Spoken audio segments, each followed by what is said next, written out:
ಇದ್ದಾರೆ ಆವಾಗ. ಹಾಂ. ಇವಾಗ ಅಷ್ಟು ಜನ ಹೀರೋಸ್ ಇದ್ದಾರಾ?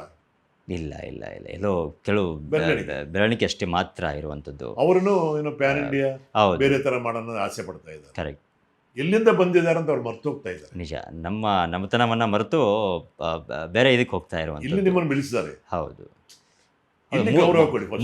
ಮೂಲ ನಮ್ಮದೇ. ಎತ್ತ ತಾಯಿಗೆ ಅನ್ನ ಕೊಡ್ರಿ, ಹ್ಞೂ, ಸಾಕ್ ತಾಯಿ ಬಗ್ಗೆ ಆಮೇಲೆ ಮಾತಾಡೋಣ. ಕರೆಕ್ಟು.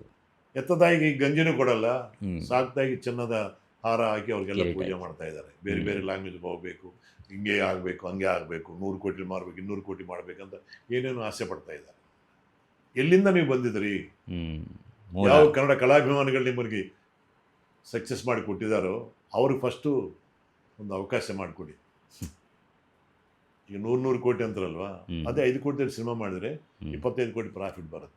ಎಸ್. 100 ಕೋಟಿ ಆಗಿ 100 ಕೋಟಿ ವಾಪಸ್ ತರದೇ ಕಷ್ಟಪಡ್ತಾ ಇದ್ದಾರೆ ಅವರು. ನಿಜ ನಿಜ ನಿಜ ನಿಜ. ನಿಜ ಯಾರಿಗೆ ಅರ್ಥ ಆಗ್ತಾ ಇಲ್ಲ.